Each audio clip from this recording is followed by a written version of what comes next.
Kuma est l'homme de la révolution, le révolutionnaire ultime, celui qui aura tout donné pour libérer les peuples, mais aura cherché encore plus à sauver sa fille, car nous sommes en face du meilleur père de One Piece. Et bon, il était même prêt à faire un pacte avec le diable, et Saturne est encore une fois évoqué comme un démon. Logia du vent pour Dragon, Vegapunk un peu trop optimiste, on en parle.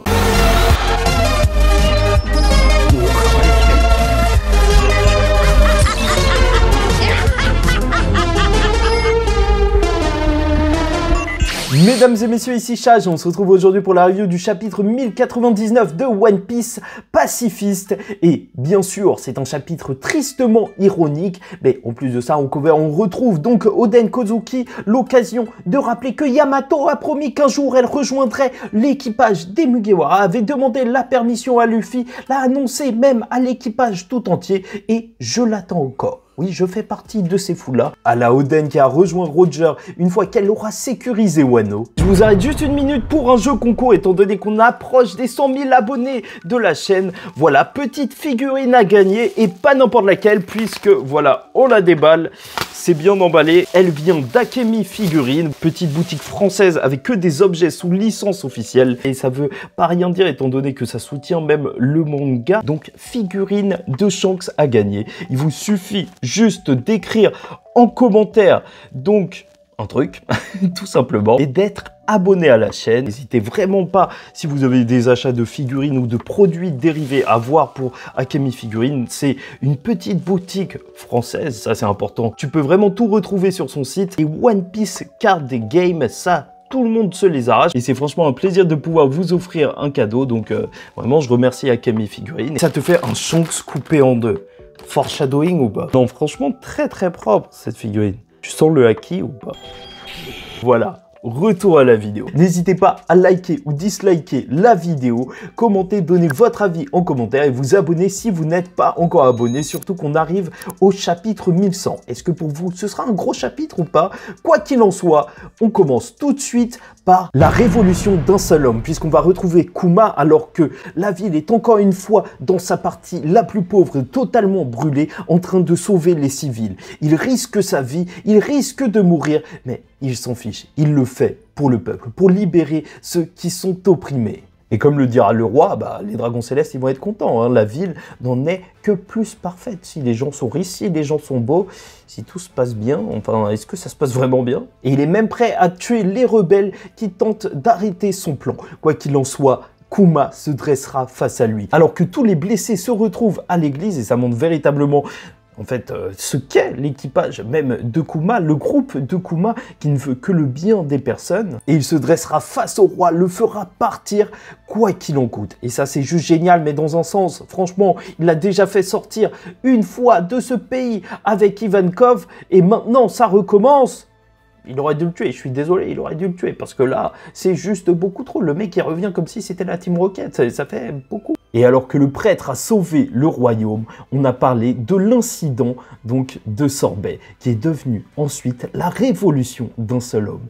Et si ça, c'est pas la classe. Et c'est là qu'on va voir Saturne s'intéresser de plus en plus au cas Kuma, qui est bien sûr un boucanier. Mais plus que ça, on voit même un personnage lui rapporter les informations, et il a une coupe assez bizarre. Est-ce que c'est l'amiral Kong? Enfin, amiral en chef Kong à l'époque, peut-être bien, j'en sais rien. Ou en fait, on dirait Foxy. Est-ce que Foxy faisait partie de la marine? Je sais pas, je pense pas et j'espère pas. Mais on va reparler du cas Saturne et de sa possible mort à la fin d'Egghead. Mais avant ça, donc parlons de Kuma le tyran. Surtout d'où vient le fruit de Bonnie, parce que bien évidemment toute la population voulait que Kuma devienne son roi. Sauf que c'est l'ancien roi, le précédent, qui a repris cette place. Bulldog, un véritable chien, enfin c'est pas un véritable chien, mais un véritable nom de chien. Alors que Kuma, lui, va rester dans son église. Et déjà c'est super intéressant parce que Bonnie, en fait, d'un coup, elle va se retrouver à courir dans l'église et tout, s'entraîner comme d'habitude, sauf que là, elle sera beaucoup plus grande. Bon, donc, en dehors des polémiques comme quoi, oui, Oda, il la dessine avec des formes, et c'est vrai que c'est un petit peu bizarre pour un enfant, blablabla. Je me demande pourquoi Oda, il la couvre pas juste, et comme ça, il n'y a pas ces polémiques. Enfin, après... Personnellement, je trouve ça super intéressant que Bonnie ait ce fruit, même si elle n'arrive pas à se vieillir énormément, étant donné que, oui, peut-être sa maladie va l'emporter par le futur et donc elle peut vraiment pas se soigner grâce à ce fruit du démon. Son désir véritable était d'atteindre un âge plus avancé puisqu'elle pensait qu'elle serait guérie à l'âge de 10 ans. Donc voir que ce fruit du démon est arrivé de manière fortuite parce qu'on ne sait pas d'où il vient exactement, ça nous rappelle encore une fois que Oda nous avait dit un truc bizarre par rapport au fruit du démon qui était lié aux rêves des gens. Même Vegapunk en avait parlé. Qu'est-ce que ça veut dire exactement? Est-ce que les fruits du démon ont une réelle volonté et ils apparaissent devant une personne qui les cherche? Peut-être bien. En même temps, Luffy c'est la liberté, Luffy c'est Toppo, Luffy c'est Nika. Et il a eu son fruit. Et donc on découvrira que la reine Connie ressemble assez à Bonnie lorsqu'elle est vieille. Voilà, ça explique pourquoi Bonnie peut s'infiltrer partout. Ensuite, même à la rêverie, par exemple, pourquoi pas. Mais surtout, là, on a l'annonce que le roi Bekori, donc le véritable tyran, a lancé cette rumeur sur Kuma, comme quoi il aurait brûlé une partie de la ville, il l'a accusé de ce qu'il a fait lui-même, et que c'est lui le tyran, et donc il a le gouvernement mondial à ses côtés. Les marines qui se disent sûrement que ouais, il faut la justice est là, vous inquiétez pas. Et ça, c'est juste terrible. Et franchement, j'espère que Oda il nous montrera plus de scènes où les pirates, parce que même si on avait vu ça plus ou moins avec Barbe Noire, donc sont du mauvais côté et les marines du bon côté, parce que vraiment, t'as l'impression que les marines, ils font n'importe quoi, qu'ils sont jamais du côté de la justice, c'est dingue. Parce que c'est très bien une histoire nuancée, mais là, limite, c'est pas si nuancé que ça, vraiment du côté la révolution avant tout. Et en même temps, c'est pas une histoire de pirates, donc c'est pas mal. Quoi qu'il en soit, Kuma est prêt à laisser sa fille et surtout protéger le royaume en affrontant donc les vaisseaux de la marine à lui seul. Et l'image est hyper impactante. Un Kuma qui est limite juste sur une barque face à tout le monde. Ça nous montre déjà sa détermination, mais plus que ça, son incroyable puissance. Non, Bartolomeo Kuma est juste monstrueux. Et c'est sur ça qu'il quittera le royaume de Sorbet avec une Bonnie qui aura hâte de le rejoindre donc quand elle aura 10 ans et qu'elle pourra peut-être, selon elle, parce qu'elle pense qu'elle sera encore en vie, donc être une pirate à ses côtés. Venons-en à la partie de la vie de Kuma où il est donc devenu un pirate et surtout, parlons du révolutionnaire, l'homme à la cicatrice peut-être. Puisque voilà, en tant que pirate, il s'est fait chasser par des chasseurs de primes, bien entendu, Jit et Abdullah, qui font donc maintenant partie de la flotte de Luffy, et ça je trouve ça juste génial de revenir un petit peu avec quelques-uns des chasseurs de primes. J'espère qu'on en verra d'autres dans One Piece, même dans cette fin de One Piece, des chasseurs de primes ultra puissants, parce qu'au final normalement l'argent ça attire les puissants, ouais, mais bon bien sûr Kuma il va se débarrasser d'eux assez rapidement, même si c'était pas les personnages les plus hypants, bah en réalité on va pas se mentir, ça permet de faire un énorme lien avec la trame globale de One Piece où on avait appris qu'ils étaient chasseurs de primes avant. Et même là, on va le voir parcourir d'île en île, donc, et chercher des solutions afin de sauver Bonnie. Et on comprend donc aussi pourquoi et comment il connaissait toutes ces îles qui pourraient être intéressantes pour y envoyer les Mugiwara afin qu'ils deviennent même plus puissants. Ouais, franchement, Kuma, là, ce chapitre, il permet vraiment de nous faire le lien avec beaucoup de choses dans la narration de One Piece. Mais dans ses recherches qui n'ont pas mené à grand chose, malheureusement pour lui, il se retrouvera donc encore une fois, une nouvelle fois, face à son ancien chef, Dragon. Il aurait aimé donc revenir chez les révolutionnaires, mais il a cette mission de sauver Bonnie. Tu vois que tout le monde l'apprécie véritablement, même les jeunes recrues qui veulent le voir, ça c'est juste génial, qui prennent leur place de commandant petit à petit. Ivankov qui est en prison, mais tu connais, c'est la fête là-bas, donc on va pas trop plaindre justement le personnage. Et bien entendu, donc Sabo et même Koala qui ont juste envie de le revoir, mais c'est là qu'il obtiendra l'information super importante avant de parler de Dragon en entier, parce que lors de ce chapitre, il est quand même bien particulier, donc que le docteur Vegapunk a changé d'île puisque son laboratoire aurait été détruit. Voilà, incident de Punk Hazard, vraiment il y a tout qui est en train de se relier et donc là il y a moins de surveillance à ses côtés et c'est peut-être l'homme qu'il faut pour sauver Bonnie selon Dragon. Et ça, qu'est-ce que c'est génial de voir Dragon comme ça lors de ce chapitre, un homme qui saisit toutes les informations, qui a les informations, qui peut les donner à tout le monde, car le propre d'une révolution c'est aussi de s'en saisir et tu vois que en plus il inspire les gens, même le grand et valeureux Kuma, qui est considéré comme l'homme de la révolution, il le dit, il pense souvent donc à qu'est-ce qu'aurait fait Dragon. Dragon, il a vraiment cette aura de figure inspirante lors de ce chapitre qui le rend juste génial, qui donne envie de le suivre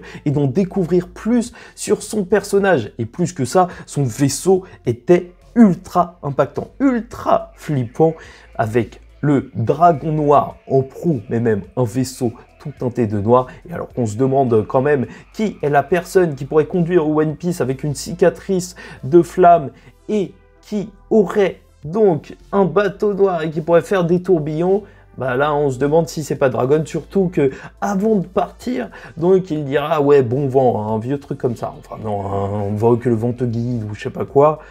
Donc là on est obligé de penser encore plus. Donc déjà l'homme de la cicatrice, ça pourrait être beaucoup de gens, mais quand même au loggia du vent. Comme d'habitude, la théorie qui revient encore et encore, en tant qu'ancien marine, aurait peut-être pu devenir un amiral comme les autres avec des logias, ou donc un Zoan de dragon, mais plus de type occidental. Voilà, c'est le mot que je cherchais.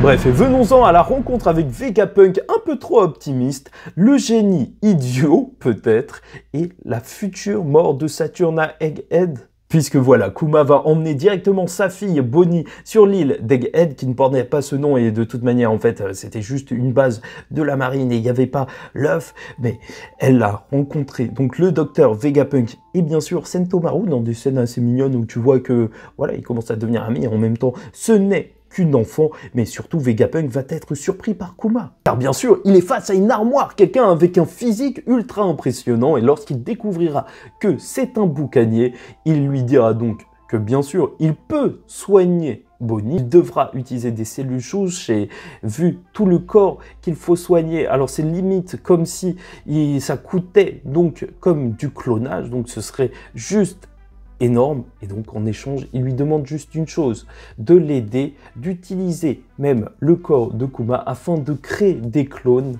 Tout ça, bien entendu, pour la paix. Une arme pour la paix. Ça sentait que ça pouvait mal tourner. C'est vrai que vu les recherches du docteur Vegapunk, je serais même pas étonné qu'on puisse ramener facilement des gens morts à la vie. En même temps, les expériences, donc même des séraphins, c'est peut-être ça un petit peu dans un certain sens. Parce que bien sûr, pour Vegapunk, la menace, c'est aussi les pirates. Il faut les arrêter avec, voilà, des robots qui tirent des lasers. Pourquoi pas? Ce serait fun. Ça ferait peur à tout le monde. Bon, ça n'a pas fait très peur à Luffy. Luffy, il a kiffé voir donc, des personnages qui tiraient des lasers. Mais quoi qu'il en soit, Vegapunk a peut-être pris la mauvaise décision à ce moment-là. Et c'est là où, en fait, c'est difficile de se dire que Vegapunk, c'est un génie, dans le sens où nous, on nous montre tellement qu'à chaque fois, les marines, ils servent à rien, enfin, très peu de choses bien de leur côté, que, voilà, en fait, je trouve vraiment qu'il y a un petit manque d'équilibre, il faudrait vraiment plus nous montrer des scènes avec des marines qui rétablissent la paix dans certains endroits, et pas juste des corrompus, parce que les corrompus existent, quand même. Est-ce que c'est la majorité des marines? Je sais pas, en vrai, je vis même pas dans le monde de One Piece. Mais bien sûr, on gagnerait en nuances, donc Vegapunk veut créer les guerriers du futur, et Kuma n'est pas un saint, il veut juste la paix, et c'est pour ça qu'ils appelleront ce projet Pacifista, même si derrière lui, même si de toute manière il était prêt à tout pour sauver sa fille, même faire un pacte avec le diable, alors qu'on voit Saturne écouter la conversation et se dire qu'une arme, il faut qu'elle soit mortelle, et compte bien l'utiliser de manière bien différente. Et déjà, bien sûr, c'est triste de se dire que Kuma, il recherchait donc la paix, peut-être même la liberté pour les peuples, et qu'il est devenu ce guerrier qui était bien au contraire donc de la paix, un pacifista. Et espérons très vite qu'il rencontre Luffy. Mais quoi qu'il en soit, ça marque encore une fois Saturne dans un côté un petit peu démoniaque, diabolique, pacte avec le diable. Et alors que je vous faisais la théorie lorsqu'on a vu Saturne sortir même d'un cercle occulte ou je sais pas quoi, bah, je me pose de plus en plus la question, encore une fois, même après la théorie, je reviens dessus, donc si Saturne n'est pas un réel démon, et peut-être ce serait pas un fruit du démon qu'il utilise, ou voilà que ce serait plus démoniaque qu'autre chose. Là, ce qui est véritablement marquant pour moi, c'est de voir que Saturne, il est encore mis en avant durant ce flashback, et je me dis que c'est vraiment l'ennemi principal de l'arc. Franchement, on voit même pas d'autres membres du Gorosei, donc est-ce que Oda fera une histoire donc pour la saga finale où chacun des arcs va être face à un membre du Gorosei, ou tout simplement, là, on te parle de l'incident d'Egghead. La plus grosse chose qui pourrait arriver et bouleverser le monde, c'est la mort d'un membre du Gorosei. Juste là, ce serait impardonnable, aussi bien en termes de révolution que pour les pirates. Le monde serait totalement bouleversé. N'hésitez vraiment pas à me dire ce que vous en pensez. Et tant qu'on est sur les théories, bien sûr, la théorie des clones, elle ressort de plus en plus, celle donc de comparer Star Wars à One Piece, puisque c'est assez drôle, mais Star Wars, voilà, il y avait des inspirations japonaises que tu vois même à travers la forme de Dark Vador, et la boucle serait bouclée si One Piece s'inspirait de Star Wars pour cette histoire de clone, et que les pacifistas, moi j'y crois, un jour se rebelleront du côté donc de Vegapunk, et je suis sûr qu'il n'est pas si optimiste que ça, ou en tout cas qu'il a été plus intelligent que ça, et qu'il a quand même un plan de secours en créant une énorme armée pour le gouvernement mondial. Enfin, vraiment, ça, je l'espère bien. Dans tous les cas, s'il y a bien une personne qui peut faire la différence, étrangement, c'est S-Beer. Parce que les récents événements sur l'île d'Egghead nous ont montré que le désir des personnes est incontrôlable. De la même manière, donc, qu'il y a eu un traître chez les Vegapunk, je vois bien S-Beer, lorsqu'il rencontrera Bonnie, lorsqu'il lui parlera, lorsque Bonnie sera en danger, donc bouger de lui-même, car voilà, il est à part. Il a aussi peut-être donc cette ambition d'être pacifiste au fond de son cœur. Mais quoi qu'il en soit, ça nous aura montré une chose juste terrible et une triste réalité, ce chapitre. C'est que pour sauver Bonnie, Kuma était prêt à devenir littéralement une arme, et que la sécurité sociale, c'est vachement bien quand même, hein. Franchement, heureusement qu'on n'a pas tous besoin de faire ça. Donc, merci la France, c'est ça la conclusion de la review. Et globalement, le chapitre 1099 de One Piece est la démonstration de l'amour d'un père, car le grand cœur de Kuma l'a poussé à sauver son royaume, à tout faire pour sauver son peuple, quitte à avoir son nom traîné dans la boue, et d'être faussement accusé d'être un tyran, alors que c'est l'homme qui a lui seul mené une révolution. Mais sa quête est tout autre, car en souvenir de Ginny, par amour pour Bonnie, il aura parcouru le monde pour la soigner, et trouver une réponse auprès du leader de la liberté, son proche et capitaine Monkey D. Dragon. Et alors qu'il accepterait n'importe quoi pour sauver sa fille, alors qu'il sera utilisé pour devenir une soi-disant arme de paix par le plein de bonnes intentions Dr Vegapunk, une chose est claire. Kuma, avant d'être un révolutionnaire, avant d'être un pirate, ou avant même d'être un tyran, est surtout un père.